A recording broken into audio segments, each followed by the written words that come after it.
And that right there, that is perfection. In 2006, Nintendo would change gaming forever with the release of the Nintendo Wii, completely disregarding being a typical gaming console and instead focusing on motion controls, bringing a new yet exciting way to play games. Nintendo was coming off of what at the time was their biggest home console failure, the GameCube, and they realized that it was time to change. Barely anyone cared about Nintendo anymore. Third parties weren't supporting their consoles that much. And if they didn't act soon, Nintendo's home console market share was going to shrink even less. So with the release of the Wii, Nintendo was hoping for a massive comeback, and to do that, they needed a game that people could latch onto instantly. With the power of motion controls in mind, developers got to work on creating a game that could change the world. And they came up with the concept Wii Sports. I mean, it makes perfect sense. Creating the illusion using the Wii Remote that you're actually playing the sport you're playing is a great idea,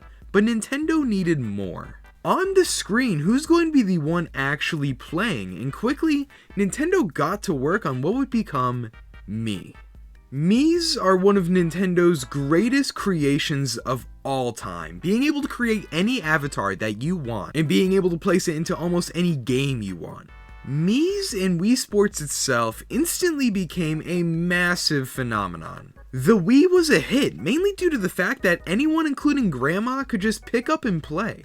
You hand her a controller, tell her to swing, and then she kicks your ass in bowling. It's the way things were meant to be. And behind all those swings was your Mii. So what is a Mii? Mii is an avatar creator, letting your imagination run wild to create the perfect person to guide you in all your games. You can edit basically anything on your person, from your eyes to your hair to your nose. I don't know, you go crazy. It's such a fun little experience, one that almost anyone could enjoy. You don't need to learn any special controls, you don't need to try and make the best one, you can just make the person that you want to make. And that made Mii's appeal to basically anyone and everyone. There's no learning curve, my own grandmother could do it. You could gather up a group of friends, all make a Mii, and then play some Wii Sports to see that Mii in action, no matter what. Simply put, Miis were a central figure of this era of Nintendo. Tons of games utilized Miis, with several of them being built around Miis. Wii Sports, Wii Party, Wii Play, Wii Music, basically any game with Wii in the title. And third parties used Mii as well, including being able to play as Miis in games like FIFA.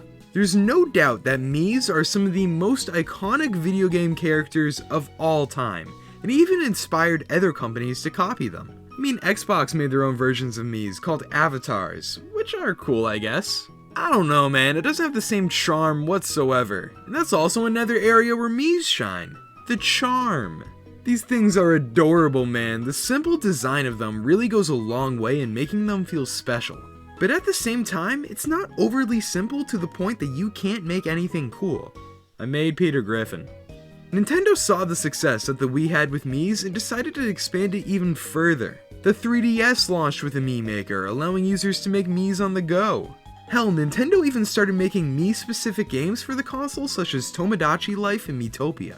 These things revolve around Miis, it's the center point of both games, and for a bit there, it looked like Miis were going to become Nintendo's flagship mascot, until they said no with the Nintendo Switch. Miis have been dying. Nintendo doesn't care about them that much anymore, and that became more apparent than ever with the release of Nintendo Switch Sports. The game highly emphasized the use of its own in-game avatars, no longer Miis. You could still play as Miis, but it was no longer a big focus. But back in the day, Miis were special. They were such a cool concept that was used in tons of unique and creative ways.